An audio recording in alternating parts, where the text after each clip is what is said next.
tous, bonjour à toutes, bienvenue sur cette nouvelle vidéo sur notre chaîne YouTube Entreprendre en Côte d'Or et Saône-et-Loire, chaîne qui, comme son nom l'indique, parle de création, de reprise, d'entrepreneuriat en règle générale.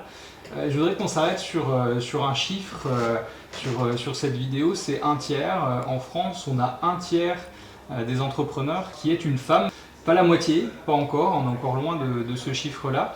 Même si on se rend compte dans les chiffres là aussi que des entreprises portées par des femmes durent beaucoup plus longtemps en termes de pérennité.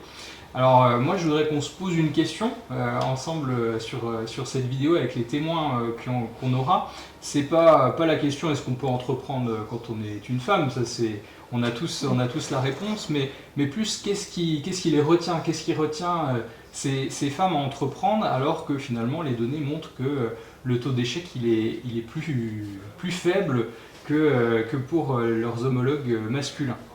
Alors pour répondre à cette question, on ne va pas faire de théorie sur la vidéo, mais je voulais qu'on ait deux témoins pour en parler, deux parcours différents en termes d'expérience, mais aussi en termes de génération, mais qui réunit aussi l'essentiel, toutes les deux, c'est l'envie d'aller au bout de quelque chose.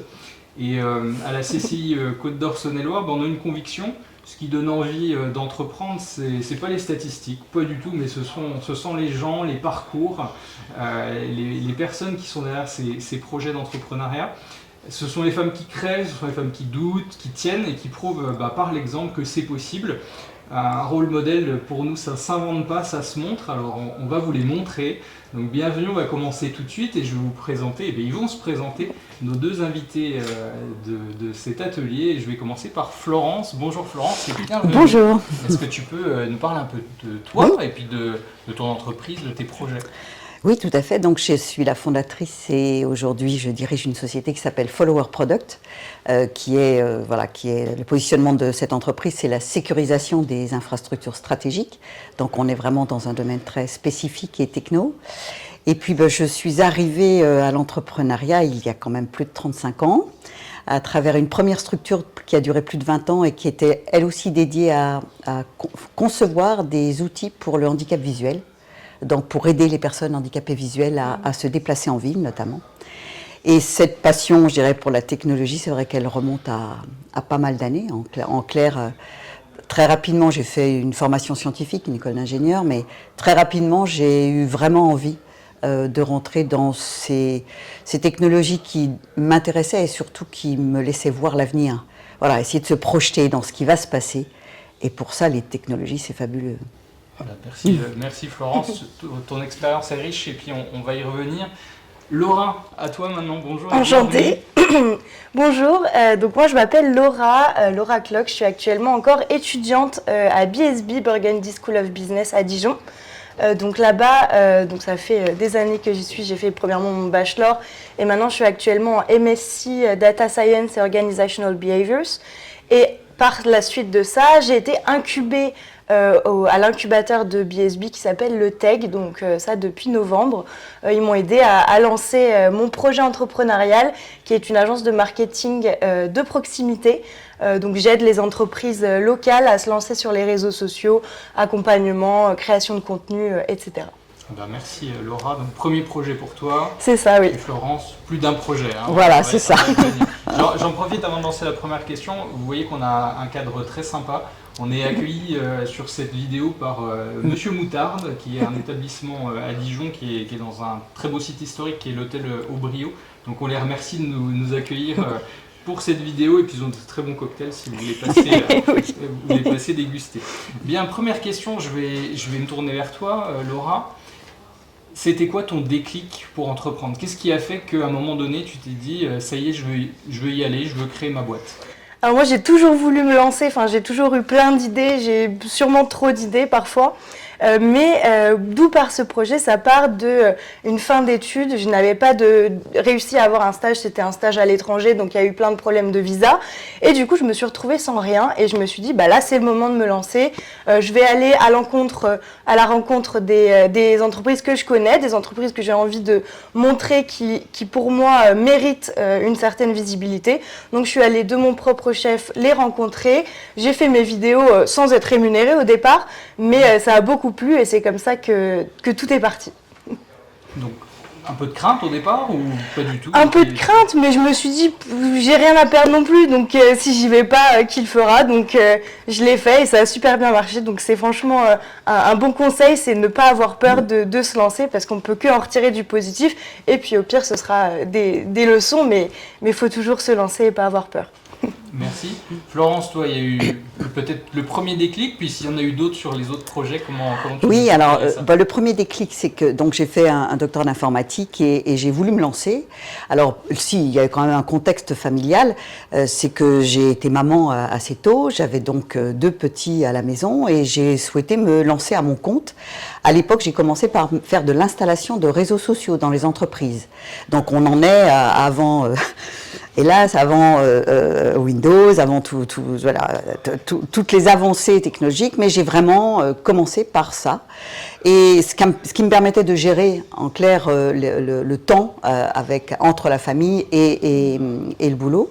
Ça a très vite marché, donc j'ai évolué très rapidement, j'ai embauché et je me suis passionnée pour des technologies qui aujourd'hui semblent évidentes, mais qui à l'époque ne l'étaient pas. C'était tout ce qui touche la reconnaissance vocale.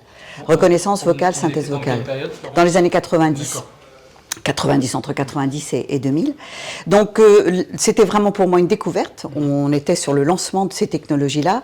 Et à l'époque, j'ai été sensibilisée à titre personnel par le handicap visuel, puisque une petite fille qui était en maternelle avec la mienne était aveugle de naissance. Et plutôt que d'imaginer ces technologies-là pour d'autres, je dirais, des besoins plus professionnels, je me suis dit, il y a vraiment des choses à faire pour leur faciliter la vie au quotidien.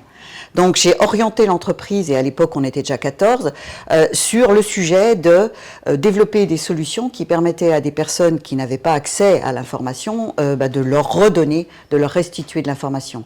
On a travaillé sur un projet avec l'INSERM, un projet de cartable scolaire pour enfants handicapés, et voilà, et on a avancé pendant plus de 20 ans sur ce sujet qui était apporter des outils pour faciliter la vie d'handicapés visuels. Voilà.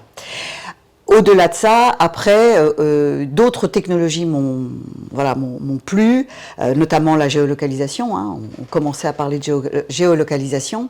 Donc, ce qu'on appelle le speech recognition plus la géolocalisation, ça permettait d'être extrêmement efficace pour apporter des solutions. Et là, j'ai eu la chance de pouvoir vivre 3 ans à Hong Kong et de participer à un projet de Smart City, qui m'a fait bien sûr grandir, hein, parce que tout à fait raison, c'est en faisant qu'on apprend, hein, voilà, tout n'est pas forcément gagnant, mais en tout cas d'oser aller faire quelque chose qui nous passionne, avec voilà, forcément quelquefois des déceptions, mais aussi des grandes joies. Moi, ce que j'ai envie de dire, c'est que faites ce que vous avez envie de faire, parce que si vous êtes dans ce que vous aimez, vous aurez de toute façon beaucoup de joie. Il y aura quelquefois des déceptions, mais au moins, on n'en veut à personne, on est là où on veut être. Et je pense que dans une vie, c'est important. Je rebondis sur ce que tu dis. Florence parle de joie. Tu as envie aussi, du coup, sur ton projet, même s'il n'est encore pas... il débute, mais est-ce que tu as envie déjà? Ben moi, ce qui me donne le plus de joie, c'est surtout donc les personnes qui ne connaissent pas les réseaux sociaux. Et en fait, je leur apprends et ils voient tout ce que ça peut générer de profiter, j'ai envie de parler en anglais, pardon, ce qui est bénéfique pour eux, ce que je peux leur apporter. Et en fait, quand on me dit que un tel est venu grâce à ma vidéo, et puis en fait, c'est quand on voit les retours de ce que j'ai pu produire, que ça bénéficie aux entreprises, moi c'est ce qui me donne le plus de joie. De voir que les personnes suivent et sont intéressées par ce que je fais, c'est ce qui est le mieux. Ça rejoint un peu ce que tu disais sur ces sujets de handicap visuel, cette quête de sens, d'apporter quelque chose au client ou à l'utilisateur final, c'est quelque chose d'important pour toutes les deux. Alors oui, en l'occurrence, moi, dans les technologies, il y avait bien sûr d'autres activités sur lesquelles on a travaillé, le domaine médical notamment, mais c'est vrai que d'apporter une solution à une personne en difficulté, c'est un espèce de moteur, et finalement cette joie, elle était partagée. Je veux dire, on a eu d'excellents souvenirs avec l'équipe de voir la personne qui utilise le produit qu'on était en train de faire et qui est enthousiaste. Donc là, il y a une vraie satisfaction personnelle. Par contre, c'est vrai, c'est un autre sujet et sur lequel peut-être que les femmes doivent peut-être se prendre par la main, c'est le sujet que tu évoquais sur l'argent. C'est-à-dire que malheureusement, on est ainsi fait qu'on est peut-être très moteur sur quelque chose qui nous dynamise, nous enthousiasme.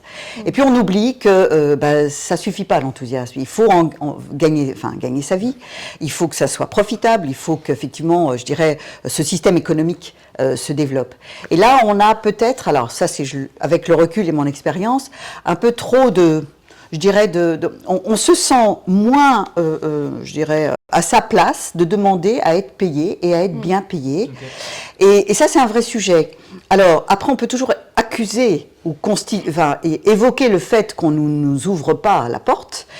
Mais je dirais que là, il faut la pousser, la porte. Et c'est peut-être ce qui, avec le recul, je trouve, manque aujourd'hui. C'est cette volonté de dire, bon, on arrête d'être dans la victimisation, là, je le mérite, ce que je fais mérite salaire, mérite d'être bien payé, et puis, en clair, d'être cash. Voilà ce que je vous propose, voilà ce que ça coûte, vous le voulez très bien, vous ne voulez pas, au revoir. Et de ne pas finalement rentrer dans le fait de dire oui tout le temps. Moi j'ai appris avec d'autres, parce que c'est très important de partager, qu'on avait plus de difficultés à dire non. Okay. Et à mon avis, il faut quelquefois dire non pour justement avoir un peu plus d'assurance, se dire qu'on est capable. Et ça c'est pas moi qui le dis, mais c'est vrai que on lit régulièrement des articles sur la façon dont les hommes se vendent en termes de salaire. Un homme, il va pas se poser de questions, il va dire moi je veux tant parce que je vaux tant. Et les femmes, on a un peu plus de mal à le dire, et c'est une erreur. Il faut soi-même se dire je vaux tant. Et c'est un peu, se regarder dans la glace tous les matins, dit je le mérite, je vais y arriver, je le mérite. Et c'est une façon de s'auto-persuader de nos capacités. Voilà. Moi, c'est ce que j'ai envie de dire, c'est sur l'argent, ne jamais penser que c'est secondaire. Notre passion, l'envie, la performance, ce côté vraiment utile, où on se regarde, on se dit c'est génial ce que j'ai fait, mais aussi, en retour, la partie économique, parce qu'on ne vit pas d'amour et d'eau fraîche, et qu'à un moment donné, une femme, elle va être respectée parce qu'à un moment donné, elle est performante, mais qu'elle se fait payer, parce que l'argent et la valeur, c'est ce qui fait aussi une reconnaissance. Voilà, après on peut le discuter, mais c'est malheureusement la vraie vie. Comment est-ce que vous en avez pris conscience? Parce que pour le moment, je suis encore en train d'essayer de faire mes preuves, je veux montrer beaucoup, et j'ai encore c'est peut-être un problème de syndrome de l'imposteur, etc., j'essaye d'aller par-dessus, mais comment est-ce que vous avez pris conscience que oui, vous avez les capacités, que oui, vous pouvez le faire, d'où c'est venu? Parce que j'ai beaucoup plus entendu souvent des gens me dire ça ne va pas marcher, attention, ça existe déjà, ça ne va pas marcher, tu vas y laisser ta famille. Bref, entendre énormément de choses qui sont négatives, ça c'est extrêmement perturbant. Et jusqu'à ce qu'à un moment donné, la passion, alors pour le coup, il faut vraiment y croire. Enfin, ça c'est vraiment l'expérience. Il faut vraiment croire en son projet. Il ne faut pas se battre pour quelque chose dans lequel on n'est pas convaincu qu'on va réussir. Parce qu'on trouvera beaucoup de gens en face de vous pour nous dire ça ne va pas le faire. Alors spécialement en France en plus. Donc non. Donc en fait ça va le faire, je vais y arriver. Ça va peut-être pas être facile.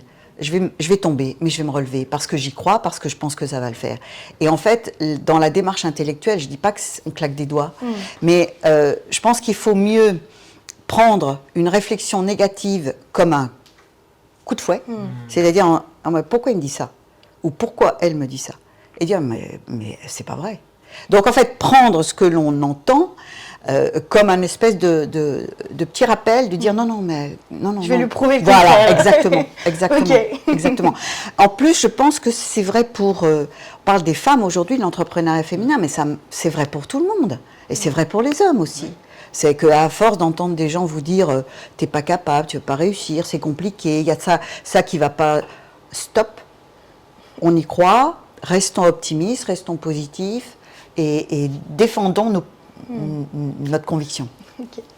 Toi Laura, du coup, alors tu vas te faire un peu porte-parole des jeunes femmes de ta génération, est-ce que c'est encore très présent, ce qu'évoquait Florence, le fait peut-être de se brider un petit peu, de ne pas aller défendre le prix de son produit? Est-ce que tu sens encore que c'est difficile ou de par tes études, ton expérience, finalement, tu sens que ça va le faire au bout d'un moment? Je pense que c'est toujours encore difficile, mais qu'il y a beaucoup de progrès. Et je pense que cette nouvelle génération, elle ose plus. J'ai par exemple pu participer au Selection Day du TEG, où j'ai pu découvrir quelques projets lors d'une journée. Et il y avait grande partie de projets féminins. Il y avait plus de la moitié de ces projets de cette journée qui étaient féminins. Et ça m'a donné beaucoup d'espoir parce qu'elles en voulaient toutes et ça faisait vraiment très plaisir à voir. Donc je pense que c'est encore compliqué, mais il faut ce changement de mentalité pour leur montrer que c'est possible et qu'elles peuvent aussi y arriver et qu'il y a plein de nouveaux modèles maintenant où elles peuvent se référer et voir que ça fonctionne aussi pour elles. Bon, merci pour ce message. Je reste un peu avec toi, Laura. Je voudrais qu'on parle de l'âge. Je ne sais pas si vous le savez, mais l'âge moyen d'une création d'entreprise en France chez une femme, c'est 41 ans, c'est la moyenne. Toi, tu en as 24. 24, voilà, donc on est très loin de cette moyenne-là. Est-ce que c'est dur de se lancer quand on est jeune comme toi, ou est-ce que tu as un message positif à faire passer et dire que non, c'est tout à fait possible? Non, je pense que c'est tout à fait possible et puis on est jeune, donc on n'a rien à perdre, entre guillemets, c'est le moment de se lancer, donc pourquoi pas maintenant? Franchement, il y a que du beau et du positif à en retirer, donc franchement, lancez-vous. Toi, Florence, quand tu t'es lancée sur ton premier projet, est-ce que c'était dur ou finalement, comme le dit Laura maintenant, en 2026, c'était aussi facile finalement? Alors moi j'ai démarré à 27 ans, j'ai pas trouvé ça compliqué, mais alors là je vais peut-être, pour le coup, j'étais à une époque où tout ce qui était réseaux locaux, pas sociaux, réseaux locaux, mise en place, matériel, était en pleine accélération. Donc en fait c'est vrai que mon activité a démarré assez vite, ça je dirais que l'époque était très propice. Et donc j'ai pas trouvé ça dur, j'ai même trouvé que ça me faisait un moteur d'avoir mes petits loulous, mais en même temps avoir ce projet professionnel qui m'occupait beaucoup et qui me passionnait. Et au contraire, je l'ai vu comme une grande chance. Voilà, une grande chance. Et je pense qu'il faut tout le temps le voir comme une grande chance. Enfin, je veux dire, on est dans un pays avec ses problèmes et ses atouts, mais on a une grande chance, c'est qu'on est en démocratie, on a la liberté d'entreprendre, et comme tu le disais, il suffit simplement de dire je vais le faire. Et ça, c'est une très grande chance. Donc moi, je l'ai vécu vraiment aussi comme une grande chance de pouvoir le faire. Voilà. Et est-ce que vous avez été accompagnée pour vous aider à vous lancer? Parce que moi, je sais que toute seule, ça aurait été beaucoup plus compliqué. Et grâce au tech, j'ai pu améliorer tout ce que j'avais en tête et ils ont pu réussir à me cadrer. Est-ce que vous aviez eu quelqu'un qui avait confiance en vous, qui voulait... Alors, moi, je n'ai pas bénéficié d'une aide de ce type-là parce qu'à l'époque, ça n'existait pas, hein, tout simplement. Par contre, je pense que le contexte familial a été très favorable. Moi, j'avais un conjoint qui vraiment m'a soutenue et au contraire, trouvait que c'était bien dans ma nature de tenter les choses et j'ai été bien accompagnée sur le plan familial, puisqu'à l'époque c'est vrai que c'était peu fréquent. J'ai eu aussi beaucoup de la part de mes parents, de la part de mes sœurs, on est 3 sœurs, des échanges très positifs. Donc j'ai pas eu besoin d'aide, mais c'est vrai que là aussi j'ai eu un environnement familial qui m'a aidée. Voilà, ça c'est important, de pas d'entrer avoir une personne à côté de soi qui vous dit non là tu vas nous plomber la vie. Ça je pense que ça doit être très très dur à vivre. Ouais. Laura, toi dans ton entourage, tu as eu cette aide, en tout cas ce soutien moral, et au contraire est-ce que tu as eu des gens qui t'ont un peu plombé quand tu as annoncé ton projet? Alors moi, de mon côté familial, non, ils m'ont toujours soutenue. Après, je viens de la campagne. Il y a beaucoup de personnes, quand je leur parle de ce que je fais, ils comprennent pas déjà les réseaux sociaux, ils comprennent pas l'utilité. Enfin, ils me demandent à quoi ça sert de percer les vues. Enfin, ils comprennent pas, donc c'est plutôt compliqué. Mais bon, comme c'est pas mes clients, comme vous disiez, je m'en fiche et je leur montrerai bien que ça fonctionnera. Mais oui, faut vraiment bien limiter les commentaires qu'on se prend et être avec des personnes qui nous soutiennent, c'est vraiment le principal, oui. Donc cet entourage est important. Je reviens sur ce que tu disais, Florence, l'entourage familial, c'est souvent ce qui revient souvent. Alors pour le coup, que ce soit homme ou femme, hein, c'est hyper important. Tu nous as dit tout à l'heure que tu étais maman, donc tu as entrepris avec des jeunes enfants. Je pense que sur les femmes qui nous regardent, ça doit être aussi le cas, ou en tout cas il y a peut-être des projets aussi famille. Comment on cumule justement la casquette de chef d'entreprise et la casquette de parent pour le coup de maman au quotidien, surtout quand ils sont petits comme les tiens? Alors, après, moi, j'ai pas de baguette, je n'avais pas de baguette magique et surtout, je vais être humble parce que, voilà, dans une vie, rien n'est parfait, je ne suis pas parfaite, donc j'ai fait des erreurs forcément. Par contre, ce que je dirais, c'est que j'étais extrêmement organisée. Le message, c'est que c'est tout à fait possible, et alors je ne suis pas la seule à le dire, c'est tout à fait possible de mener une carrière de chef d'entreprise avec des enfants, ça c'est tout à fait possible. À ceci près qu'il faut être organisé, et puis il faut de préférence effectivement avoir une personne à ses côtés qui puisse vous donner un petit coup de main, hein, même si on est seul, d'avoir des petits coups de main par-ci par-là pour aller à l'école quelquefois, etc. Donc il faut être extrêmement organisé.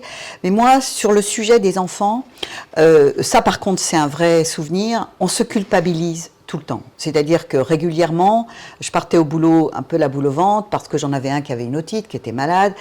Donc, on se culpabilise en se disant « je devrais être auprès des enfants plutôt que de bosser ». Et ça, avec le recul, mes enfants ont grandi.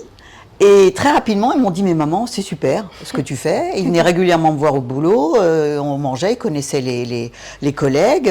Et en fait, mes enfants m'ont renvoyé au contraire une image de « oh mais c'était génial maman, parce que du coup tu nous as fait confiance, on a grandi en ayant une certaine autonomie ». Et on se culpabilise souvent à tort parce qu'avec les années qui passent, les enfants, quelque part, ça leur donne aussi un exemple de parents qui organisent leur vie, qui font des choix. Et quelque part, bon, les choix, enfin, la vie n'est pas un long fleuve tranquille. Hein. Moi, j'ai aussi passé des moments compliqués, mais j'ai rebondi. Et en fait, c'est aussi l'école de la vie. Et moi, mes enfants m'ont renvoyé, mais plus tard, une image très positive. Alors que le nombre de fois où je me suis dit, oui, je devrais être à la maison, je devrais être plus proche d'eux. Alors, le temps que je leur donnais, c'était du 200%, parce voilà, le temps est précieux, mais bon, voilà, créer une entreprise, mais c'est comme pour un homme, hein, créer une entreprise, bah oui, il va falloir qu'il jongle avec son planning et sa vie de famille, hein, parce qu'eux aussi, ils veulent profiter de leurs enfants. Je pense que ça tient vraiment à l'organisation. Et puis, le temps qu'on donne, le donner à fond. Ouais. C'est-à-dire que, alors moi, j'ai vécu aussi une génération où toutes les femmes ne travaillaient pas et quelque part, arrivé à la période où les enfants s'en vont, il y a une espèce de coup de bambou sur, ben voilà, j'ai élevé mes enfants, mais c'est quid de la suite et quelque part, elles ne le vivent pas forcément bien. Donc, de travailler, voilà, pour moi, de créer une boîte, d'avoir finalement ses choix et d'assumer ses choix en ayant une organisation, en sachant qu'on ne va pas tout faire parfaitement, mais que c'est notre vie, notre choix, je pense qu'il ne faut pas constamment se donner des coups, quoi. Voilà. Il ne faut pas constamment s'en remettre parce que déjà, on a le business, il faut faire face, donc c'est important de se faire confiance. Et de bien s'organiser. Et bien s'organiser. La clé de l'organisation. Pas facile. Laura, de ton côté, tu es étudiante. Comment toi, à l'heure actuelle, tu vis cette vie d'entrepreneur, cette vie d'étudiante qui doit quand même être prenante. Tu es en école de commerce à BSB. Est-ce que tu arrives finalement à avoir la même vie que tes autres camarades qui ont peut-être pas cette casquette entrepreneur qui prend du temps? Alors, j'y arrive parce qu'il faut y arriver et que, comme vous disiez, il faut être organisé. Après, oui, c'est... Enfin, avec le TEG, l'incubateur, on m'a toujours dit c'est les études en premier. Donc, je suis à 70% sur les études et après 30% sur mes 30% restants. Donc, tous mes week-ends, je les passe là-dessus, tous mes tournages. Parce que pour le moment, je suis implantée plutôt à Chalon-sur-Saône, qui est à 45 minutes d'ici. Donc, j'arrive un peu à me mettre des tournages, des accompagnements en semaine. Mais ça veut dire des allers-retours, ça veut dire travailler dans le train. Enfin, c'est toute une organisation. J'arrive à le faire, mais il ne faut pas mettre de côté les études parce que c'est ma dernière année et je veux avoir mon diplôme. Donc, oui, c'est compliqué, mais on peut y arriver si on se donne les moyens. Et alors, je me permets une question. Est-ce qu'après les études, tu continues ce projet-là ou tu bifurques sur autre chose? C'est quoi ton envie? Alors pour moi, ce serait je veux continuer dans le marketing, je veux avoir un poste dans le marketing, mais je veux toujours avoir cette agence de côté parce que j'aurai toujours le temps le week-end ou après le travail de faire ça et je veux plus rentrer aussi sur de l'accompagnement, du coaching, mais bon, on ne peut pas trop dire ce mot-là en ce moment, mais voilà, enfin j'aimerais bien pouvoir pérenniser ça pour pouvoir faire mes deux activités et puis quand ce sera bien pérennisé, pouvoir peut-être être à temps plein sur ce projet-là, ce serait super. C'est aussi, j'aimerais ta vision aussi Florence là-dessus, il y a peut-être dans ces évolutions de génération des modes d'entrepreneuriat qui changent. C'est vrai qu'à une époque, on crée une boîte et il n'y avait que la boîte. Maintenant, il y a des mixtes, salariés, entrepreneurs en même temps. On peut imaginer plein de choses. Quelle vision tu as par rapport à ça? Alors, moi, aujourd'hui, je pense que, oui, j'ai pas, je dirais, d'idée préconçue. Moi, aujourd'hui, c'est vrai que c'est à 150%. Hein, je suis vraiment dans une dynamique où on est en croissance, où voilà, on embauche et où voilà, on a du travail. Je vais essayer d'être simple. En même temps, je pense que dans la nouvelle vision, enfin les nouvelles générations, ça ne me choque pas de voir la vie différemment parce que la vie est différente. Parce que moi, j'ai vécu à une époque où on rentrait dans une boîte et on y faisait sa carrière.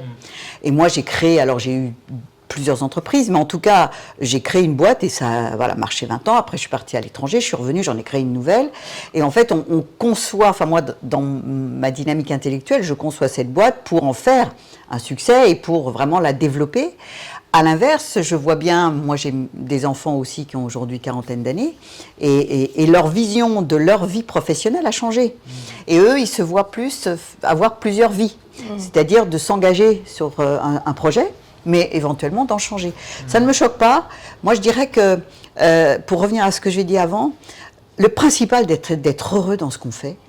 Et je dirais d'y aller à fond. Ce qui me dérange plus, c'est le côté je ne me donne pas. Je prends, mais à un moment donné, je ne fais pas d'effort. Ça me dérange plus. Mais par contre, de se lancer dans différents sujets, de faire un tour du monde, de faire, à la limite, d'aller faire du bénévolat sur certaines causes qui sont des causes qui nous habitent, ça ne me choque pas du tout. Au contraire, ça fait partie du bonheur, quoi. Et je pense qu'aujourd'hui, c'est vrai qu'on a changé, le monde a tourné, pour plein de sujets d'ailleurs. Et je pense qu'il faut tourner avec ce monde. Mais ce qui je dirais ce qui me prend vraiment au trip, c'est d'avoir des gens en face de moi qui ont quelque chose à dire. Voilà.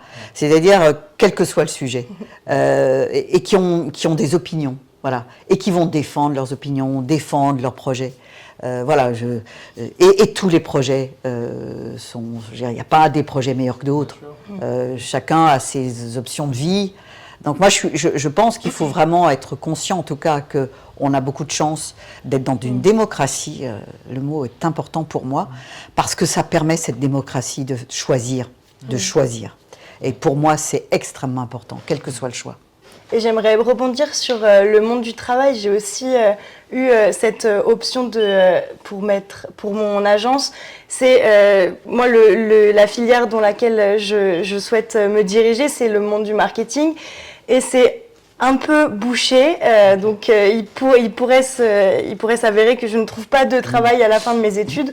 Donc si c'est le cas, j'aurai toujours mon entreprise où je pourrais me mettre à temps plein. Mais bon, c'est si ça ne fonctionne pas, ce que je souhaite, où je souhaite me diriger. Donc il y a aussi ce gros sujet-là de...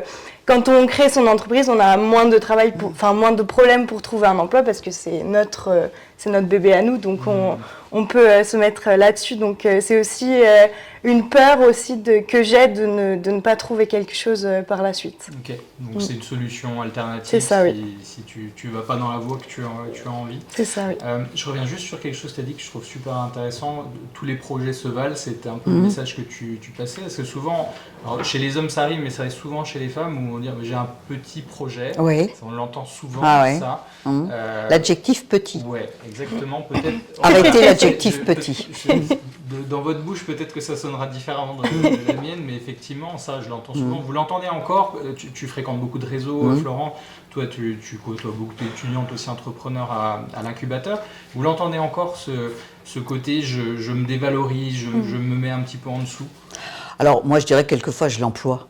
Donc, je l'emploie, mais par contre, je mesure aujourd'hui que cet adjectif est ridicule. Et ça, c'est effectivement, je pense que c'est en train de changer et que de la part, effectivement, des femmes qui entreprennent, il faut vraiment sortir certains termes et ne pas avoir peur, quelquefois, d'en faire un peu trop. Parce que on est ainsi fait que très souvent, si une personne parle fort, on va finalement attendre qu'elle ait fini de parler pour pouvoir prendre la parole et on va plutôt se mettre en arrière-plan. Alors, il ne faut pas changer son caractère. C'est-à-dire que je pense qu'il ne faut pas chercher à être vindicative ou agressif, ça ne sert à rien, c'est contre-productif et si ce n'est pas dans notre nature, ça sonne faux. Par contre, je pense qu'il faut aussi, dans ce monde un peu de compétition, où chacun va défendre son business, être prête à passer devant. Être prête à dire non, je ne suis pas d'accord et moi je vais vous prouver que je suis meilleure. Et ça, clairement, c'est pas très, je trouve, dans les échanges que j'observe, ben, on a du mal, voilà, on a du mal. Entre guillemets, arriver à se vendre, pas à se survendre, à se vendre. Et à se vendre à la valeur qu'on estime qu'on a.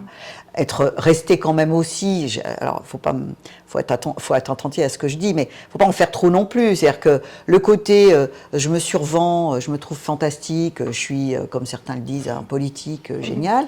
Non, c'est pas ça. C'est plutôt, j'entends un projet, moi le mien je le considère comme meilleur, bah, je vais le mettre en avant et je ne vais pas avoir peur de dire que, en tout cas de faire penser que je suis meilleur. Et ça c'est pas spécialement évident. Voilà. En tout cas, je trouve que c'est pas forcément évident et il faut quelquefois se pousser.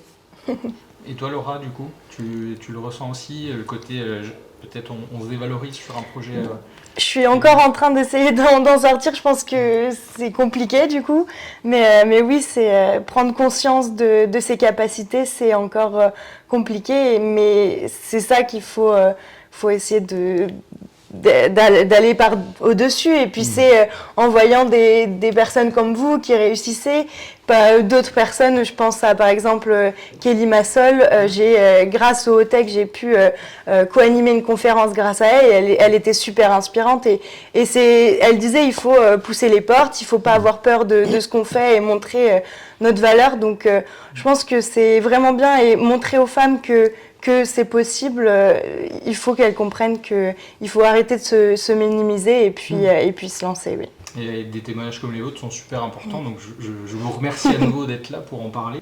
Je voudrais qu'on parle de fierté, parce qu'entreprendre c'est chouette, il y a des bons moments, c'est quand même...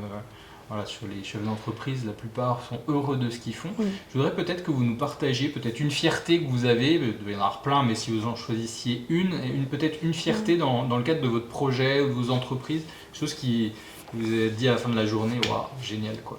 Il y a quelque chose qui te vient, Laura? Moi, ce qui me vient, c'est premièrement cette opportunité de pouvoir animer la conférence avec Kelly Massol, grande entrepreneur. Ça a été vraiment...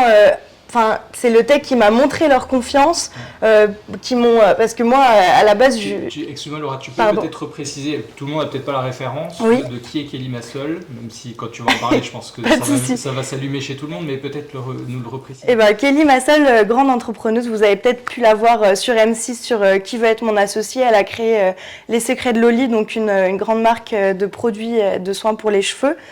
Donc grande femme d'affaires et elle n'a pas peur de dire ce qu'elle veut dire et puis réussir. Donc elle m'a vraiment beaucoup inspirée. Donc pouvoir être à ses côtés, voir sa vision, ça a vraiment été un beau déclic pour moi.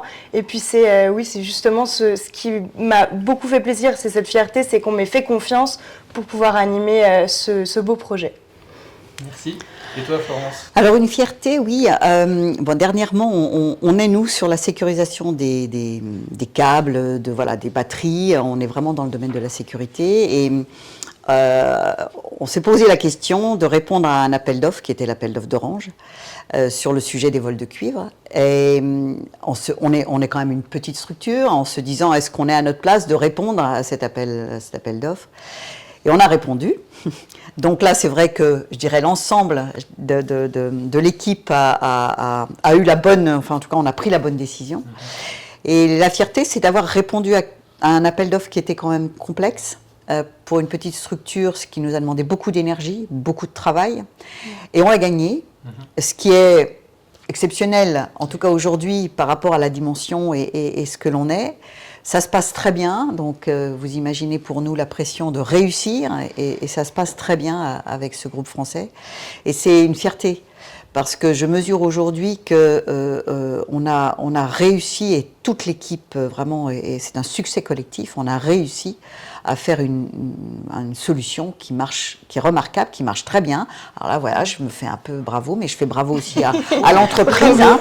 Bravo à l'entreprise, toute l'équipe a donné le maximum. Voilà, je dirais qu'on est très fiers d'avoir gagné cet appel d'offres. Et ça nous renvoie que même en étant une petite structure, on peut gagner des beaux projets. Voilà, donc tout est possible. C'est chouette, parce qu'effectivement, gagner un appel d'offres avec un grand compte comme ça, oui, c'est une belle victoire, donc, donc bravo. Alors, tu nous as partagé, Laura, alors je ne sais pas si c'est un de tes modèles ou ton modèle, Kelly.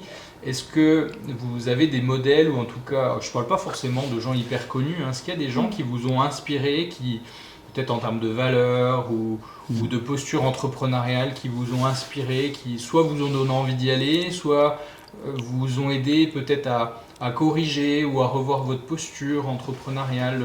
Est-ce que c'est des lectures? Est-ce que c'est des vidéos? Est-ce que vous pouvez nous en parler pour les gens qui nous regardent? Alors moi, oui, il y a des personnalités féminines qui m'ont énormément marquée. Hein.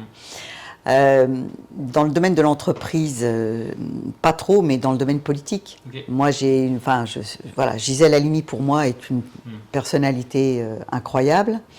Bien sûr, Simone Veil, mais Simone Veil est une personnalité que tout le monde cite, et à juste titre. Hein. Moi, il y en a une qui m'a vraiment énormément marquée quand j'étais jeune, c'est Gisèle Halimi, parce qu'elle est allée sur un domaine qui était extrêmement complexe. Elle a pris des coups, elle a vraiment pris des coups, et elle est allée défendre ses convictions. Et je trouve qu'aujourd'hui, c'est vraiment ce sur quoi les femmes doivent se battre, c'est défendre leurs convictions, défendre ce qu'elles peuvent amener de positif dans un monde qui devient violent, enfin, qui l'est de plus en plus. Et je pense que là, certains pays carrément se passent de cette compétence, parce qu'aujourd'hui, c'est ce qui me semble incroyable d'ailleurs, mais je pense qu'on est complémentaires. Et aujourd'hui, toutes les différences doivent être acceptées comme des enrichissements. C'est-à-dire que les hommes et les femmes, on est différents, mais on est très complémentaires. Et si on s'écoute, on arrive à faire des choses fantastiques ensemble. Et ça, c'est valable pour également des gens en difficulté à travers le handicap, moi ce que j'ai beaucoup connu. Et chacun peut apporter quelque chose. Et je pense que quand on va sur des sujets compliqués, comme à l'époque Gisèle Halimi est née, elle nous a fait gagner, enfin je veux dire, pour la cause des femmes, elle a été extrêmement ambitieuse. Et voilà, donc moi c'est vraiment une personnalité qui m'a marquée. Après, dans le domaine professionnel, il y a des femmes remarquables qui aujourd'hui gèrent des boîtes magnifiques. Et donc je suis toujours admirative, parce que moi je suis encore sur une petite structure.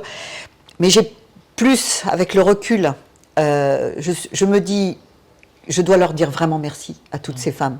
Parce que moi, par exemple, quand j'étais étudiante, je voulais faire pilote de chasse. Ben, c'était pas possible à l'époque. C'était pas possible. Voilà, c'était pas possible. Et en fait, toutes ces femmes nous ont apporté le possible. Le possible. C'est possible. Et je pense que dans l'intellect, ça vous suit toute une vie de vous dire, elle est allée sur des sujets extrêmement compliqués, elle a pris des coups tout le temps, elle y est arrivée. Et aujourd'hui, on s'en souvient et on la cite. Donc voilà, je pense que des femmes, il faut qu'on ait l'ambition d'apporter quelque chose dans ce monde. Il faut peut-être pousser un peu des coudes pour justement se placer et apporter cette différence. Voilà, moi, alors j'en ai plein d'autres de femmes qui m'ont impressionnée. Gisèle Halimi, c'était vraiment une cause très importante pour moi. Laura, est-ce que tu veux rajouter? Alors, moi, mon modèle, je vais peut-être devenir un peu émotionnelle, mais c'est ma grand-mère qui a vaincu 2 cancers du sein, qui a perdu sa fille, donc ma mère, du cancer du sein aussi. Donc elle vient de Belgique, elle a été brocanteuse toute sa vie, elle est venue du coup m'élever en France. Donc c'est vraiment mon modèle, elle a su braver les frontières, venir faire son métier ici en France, mais elle l'a fait toute seule et elle a vraiment réussi. Je trouve vraiment qu'elle est très inspirante et je veux suivre ses pas. Merci de ta sincérité de nous partager ça doit être facile. Et oui, les modèles, ils ne sont pas forcément dans la sphère politique, ils sont des fois tout proches. Donc merci de nous partager ça, Laura. Très bel exemple. On arrive, je vois gentiment sur la fin de la vidéo. J'aimerais qu'on ait un peu votre vision, vos conseils pour les femmes qui nous regardent.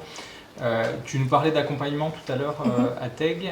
Est-ce que, tu l'as un peu dit je crois tout à l'heure, mais est-ce que tu aurais été capable de te lancer toute seule? Est-ce que ce besoin d'être accompagnée, Florence citait tout à l'heure des pairs, chefs d'entreprise, est-ce que ça c'est important quand on se lance dans un projet de ne pas être tout seul? Je trouve que oui, c'est très important parce que si j'avais pas découvert le TEG, j'aurais pu rester longtemps à me faire payer avec des repas, etc. Donc non, franchement, je trouve que c'est vraiment un vrai boost. Et puis, je suis encore en études, je ne suis pas calée sur tous les sujets légaux, protection de données, tarifs, clarification de l'offre, etc. Je ne suis pas calée sur tous les domaines. Donc non, franchement, c'est une vraie aide et je trouve que c'est vraiment super qu'il y ait des infrastructures comme le TEG, comme en Bourgogne, il y a plein d'autres aussi acteurs comme vous qui aident les personnes à se lancer. Donc je trouve que c'est vraiment quelque chose dont il faut utiliser quand on le peut et je trouve que c'est incroyable. Merci. Florence, de ton côté, ce réseau, ces infrastructures qui font prendre du recul, c'est important pour toi? Ah oui, alors en fait moi j'ai passé pratiquement 40 ans de ma carrière en région parisienne. Je suis revenue à Dijon depuis quelques années. L'écosystème Bourgogne-Franche-Comté est vraiment fantastique. Vraiment, alors là, c'est extrêmement intéressant d'avoir dans une région effectivement des organisations qui soutiennent et qui encouragent. Donc là, moi je pense que là, pour le coup, je trouve que c'est merci. Merci la région et merci tous les acteurs BPI et autres qui sont là et qui nous accompagnent. Ça, c'est extrêmement important et ça fait partie des évolutions qui sont très, très positives. Hein. Non, très, très, très important. Non, oui, vraiment. Merci. Alors, je vais faire, je pense que les personnes qui regardent auront peut-être cette question, je vais me faire leur porte-parole pour eux. Imaginons, je suis une femme et je viens vous voir, je dis j'ai un projet, mais je me sens pas, j'ai un peu peur. Quel conseil vous lui donneriez? Qu'est-ce que vous lui diriez pour la motiver, pour l'encourager, pour la questionner? Est-ce qu'il y a quelque chose qui vous viendrait? Alors moi j'ai envie de lui dire d'avoir des doutes et d'avoir peur, c'est normal et tout le monde a des doutes et a des peurs.